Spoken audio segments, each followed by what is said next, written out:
ಕಾಂಗ್ರೆಸ್ ಮುಕ್ತ ಭಾರತ ಆಗೋಗ್ತೈತೆ. ಆಗ D K Shivakumar ಅವರು ಬಸ್ಸಲ್ಲಿ ಸೀಟ್ಗೆ ಬುಕ್ಕಿಂಗ್ ಆಗ್ತಾರಲ್ಲ, ಯಾವ ಪಾರ್ಟಿಗೆ ಹೋಗಿ ಬುಕ್ಕಿಂಗ್ ಆಗ್ತಾರೋ ಅನ್ನೋದನ್ನು ಕೂಡ ಎಕ್ಸ್ಟ್ರಾ ಪ್ರಶ್ನೆ. ಯಾಕಂದ್ರೆ ಅವ್ರು ಹೇಳಿದ್ದಾರೆ ನಾನು ಬಿಸ್ನೆಸ್ ಮ್ಯಾನ್ ಅಂತ ಎಲ್ಲ ಹೇಳಿದ್ದಾರೆ.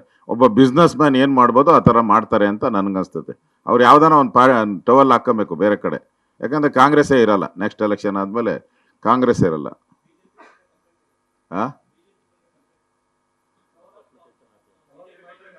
ಫಸ್ಟು ಅವ್ರ ಅಪ್ಲಿಕೇಶನ್ ಹಾಕ್ಲಿ, ವೆರಿಫಿಕೇಶನ್ ಮಾಡೋಣ, ಅವರ ಅರ್ಹತೆ ಬಗ್ಗೆ ಎಲ್ಲ ಪರಿಶೀಲನೆ ಮಾಡಿ ಆಮೇಲೆ ತೀರ್ಮಾನ ತೆಗೆದುಕೊಳ್ಳೋಣ. ಅಪ್ಲಿಕೇಶನ್ ಈಗ ಕಾಂಗ್ರೆಸ್ ಪಾರ್ಟಿನೇ ಇಲ್ಲ ಅಂದಮೇಲೆ ಅವರೆಲ್ಲಾದ್ರೂ ಒಂದು ಹುಡ್ಕೊಬೇಕಲ್ಲ.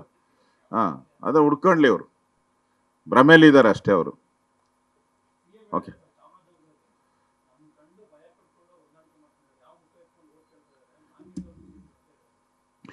ಸಿದ್ದರಾಮಯ್ಯನವ್ರಿಗೆ ಮಾನ ಮರ್ಯಾದೆ ಇದ್ದಿದ್ರೆ ಅವ್ರ್ಯಾಕೆ JDS ಜೊತೆ ಹೊಂದಾಣಿಕೆ ಮಾಡ್ಕೊಂಡ್ರು?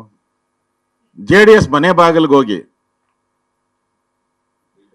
ವಾಚ್ಮ್ಯಾನ್ ರೀತಿ ಕೈ ಕಟ್ಕೊಂಡಿಲ್ಲ, ಈ ಇದ್ರ ತರ ಕೂತ್ಕೊಂತಾರಲ್ಲ, ಯಾವ್ದಾದ್ರು ಪಿಕ್ಚರ್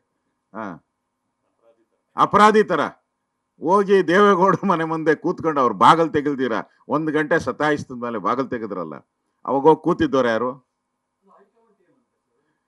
ಯಾರು ಹೋಗಿ ಕೂತಿದ್ದವರು? ಕಾಂಗ್ರೆಸ್ ಅವರೇ ತಾನೇ ಕೂತಿದ್ದು. ಉತ್ತರ ಅವ್ರಿಗೆ ಹೇಳ್ಬಿಡ್ತೀನಿ ಆಮೇಲೆ. ಕಾಂಗ್ರೆಸ್ ಅವರೇ ತಾನೇ ಕೂತಿದ್ದು, ಇಲ್ಲ ದೇವೇಗೌಡ್ರೇನ ಇವ್ರ ಮನೆಗೆ ಹೋಗಿ ಕೂತಿದ್ರ?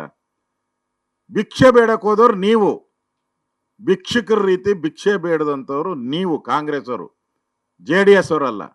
ಅವತ್ತು JDS ಅವರು ಪರಮಾತ್ಮ ದೇವತೆಗಳು, ಅವರು ಈಗ ವಿಲನ್ ಆಗೋಟ್ರ ನಿಮ್ಗೆ? ನ್ಯೂಸ್ ಫಸ್ಟ್ ನಿರ್ಭೀತಿಯಿಂದ ನಿಮ್ಮ ಪರವಾಗಿ.